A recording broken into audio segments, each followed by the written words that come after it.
Fight On family, Preston's Paradise here, back for another spring update. And I ain't gonna waste your time, let's get right into it. We're gonna talk recruiting. Since my last video, USC has got 5 new verbal commits. We got Vlad Diakhnov right here, offensive lineman out of Folsom High School. We got Deshaun Rideau, running back, number 1 running back out of the state of California, out of Oaks Christian. Right here, he verbally committed. Cohen Brown, wide receiver out of Texas, Waxahachie High School out of Texas, and Jake Johnson, defensive tackle out of the state of Texas. So let's look at some of these guys' film, and I'm going to make some comments about what they did last season and, the players that they can become coming to USC very soon. We're going to start with Cohen Brown here, big-time offensive threat out of the state of Texas. Had 11 touchdowns and over 1,200 all-purpose yards. Could kick, return, catch the ball. Seems to have great soft hands, and is a hell of an athlete, man. Can make guys miss as well as break tackles in space here. You see him just with that effort getting to the touchdown. And running back Deshaun Rideau, man, big-time commit. Love the commitment video with Juju Watkins. I think that was awesome. Got the speed. Incredible change of direction, change of pace for a running back. Keeps his balance as well, and this is really a heartwarming thing, right? I saw this kid taking pictures of Reggie Bush not too long ago before he committed. Kind of knew, it was gonna happen. Wanted to be a Trojan, sees what the program is doing, keeping guys home, and truly just wanted to be a part of the program. A big time running back. He's extremely happy to be a Trojan. Jake Johnson here, defensive tackle out of the state of Texas, right? Started his high school career actually as an offensive lineman. As high school was struggling on that side of the ball, made the switch to the defensive side of the ball, and really has balled out. Shot up, has over 30 offers right now, and he's a USC Trojan, right? Came out of Texas, out of Lincoln's old backyard, and I love him, man. Plays with great aggression, great pad level, constant getting in the backfield, making things happen, and it just is always moving. That's what I love really about Jake Johnson, is just his effort, right? His motor on the football field, constantly churning his legs, constantly moving, constantly trying to get to the ball, trying to get into the backfield and make stops here, playing the defensive line position. And then lastly, we got Vlad Diakhnov, which this was kind of in the writing as well. I remember doing a trench talk not too long ago talking about Vlad Diakhnov and, the type of player he was, playing a offensive tackle spot. But he's got God-given tools with that size. I think 6'6", 290 pounds right now. Only going to get bigger. I think, I love what I see on film from Vlad. Very active, very athletic, right? That's God-given athleticism at that size as well. Just seems to play a little bit lower, with the pad level. At that size, kind of crazy, right? You're a big man, but the lower he stays, the more capable he's going to be as an offensive lineman. Also, gonna have to add some weight on at the next level as well, but that's going to come. But, yeah, hell of an athlete at the offensive tackle position. I think this is a big pickup as well. Let me briefly speak on this tackle competition between Justin Taunu'u and Tobias Raymond. Very interesting, right? I spoke on the fact that I think Justin Taunu'u is a left tackle. I think he's that talented at the left tackle position that he might, not play the right tackle spot. He might just kind of wait his turn, see what happens with Elijah Page and wait till it's his opportunity, right? Because I think Elijah Page kind of has that wrapped up. But the right tackle position, Lincoln Riley clearly said that, between these guys, it's going to be a hard decision to make. Like, they deserve to be starting offensive tackles. Like, this is what this guy is saying, right? They're 2 of the better offensive linemen that they've got on the team, and he thinks both of those guys could easily be starters, and they're competing, right? And Justin talks about the fact that, they're competing with each other more or less than against each other.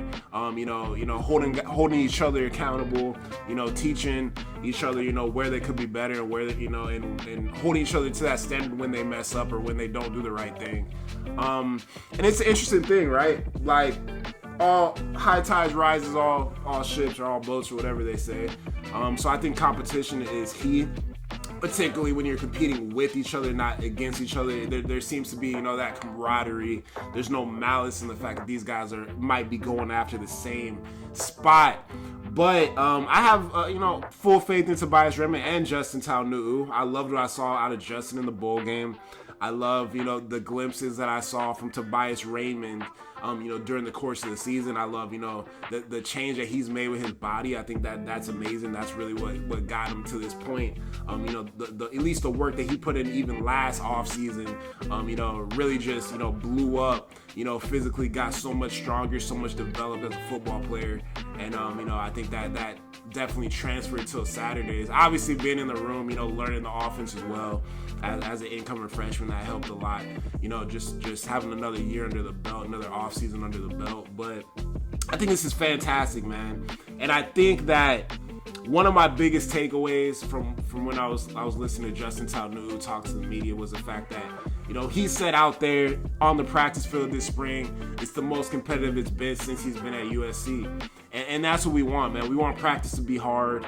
We want practice to be as difficult as possible, so that when you arrive on Saturdays, man, when you strap up on Saturdays and ready to go, you can just have fun and it's a breeze, and the opponent can't even come close to the competition, the pain, and the struggle that we go through in practice during the week, right? So, very excited about how this offensive line is going to look when we get the first glimpse of them come this upcoming fall. I think there's a lot of young talent, man. There's a lot of evaluation that's been put into this stuff, and there's a lot of development that's been going on in this offensive line room. Even with the switch to Zach Hanson, he's been in around the program. He recruited a lot of these guys. But they seem to be a very tight-knit group. And when it's all said and done, we may see a scenario where there's a Tobias Raymond as well as a Justin Taunu out there, playing on the same offensive line in 2025, man. Maybe one of them's a right tackle, and maybe one of them's, a left guard. So we'll have to just wait and see. But I'll be excited either way to have both these guys out on the field. Someone that's caught my eye this spring is wide receiver transfer Prince Strawn, transferred over for Boise State. I kind of glossed over that fact, on this channel. I haven't really talked about Prince Strawn that much on this channel. I don't know if people just throwing that cardinal gold, they just look a little bit better. But I'm impressed by how this guy moves out there at the wide receiver position. I'm not even gonna lie. Last season had 25 receptions, a little over 300 yards and a touchdown, 12.2 yards per reception. He's a really smooth football player at 6'5", 212 pounds. Listen to him on Trojan Live, right? Originally from the Bahamas, grew up running track and field. A smooth, fluid athlete at that size. I think USC could really use Prince Strawn, in the red zone to kind of up that red zone efficiency, man. You got a guy like him. You got a guy like Jacobe Lane, some of our running backs, and even some of the bigger, incoming receivers like Corey Sims on the field now. We should have no problem in the red zone, man. If we have problems in the red zone, then that's we really have a problem internally if we're not able to get the ball in the red zone with all this size and all this ability. We got at the wide receiver position, at the tight end position, and at the running back position. Not to mention we have a mobile quarterback as well, right? So Prince Strawn, really impressed me with his movement and practice, and just the type of athlete that he was, man. I thought he was kind of like a bigger guy, but I love the movement. I love the catches he's been able to make just when I've seen him in practice, these last couple weeks, and excited, man. Excited to see what we could do on Saturdays, right? Another weapon that USC is going to have to use to their disposal. Lastly, I want to talk about my guy, number 8, Jacobe Lane, taking the next step as a leader on this football team. Yesterday, Lincoln Riley, had the press conference, talked about the fact that he's taking the next jump as a leader on this team, right? He's always been vocal, going into practice, screaming, getting guys ready, getting guys fired up. But I heard word, he was getting on a scout team quarterback for not being taped up. Holding everybody accountable, raising the bar, every day that they need to go out there and practice. We have to raise the bar. Things have to be intense. Things have to be violent in practice, right? You got to hold everybody to the same standard. And I think it seems like Jacoby's doing that, man. He's taking that next step as to not just being, a dependable, a consistent, guy every Saturday that you could close your eyes and he's going to be there for you. You could close your eyes, you could throw it up. Even though Jada Maava has been throwing dimes, right? Let's not get that twisted. Jacobe's been making crazy catches all spring. But those balls have been dimes as well, right? It's that leadership portion, man. That's the next step to becoming a great, right? And I love that he's holding people accountable and really stepping into that role of being a leader on this team. We don't want to step into any stadium in the country next fall and be unprepared, be timid, worried, right? Practice should be hell and Saturdays should be heaven, right? And I think that's really what we're building. These practices, next fall, the practices right now in spring, they're going to be intense, man. They should be extremely hard. So on Saturdays, we can sit back, have a good time, and win. So love what I'm hearing and seeing from Jacobe Lane also. I think, people talked about, next season's going to be the breakout. He already had his breakout, though. Next season, I think Jacobe Lane just sees a lot more national notoriety and really puts himself in that position, right? I think he's, top 2 wide receiver in the country right now.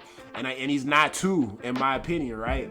Obviously you got Jeremiah Smith down there at the other school, but Jacobe Lane can make every catch that guy can make, in my personal opinion. And I think he is improving as an athlete currently, right? I think we saw a bit of a jump at the end of last season, and I think he's going to jumpstart that going into next football season. So very excited, man, with the mentality of this football team right now in spring and where we're headed, man, going into the next season. So little update video.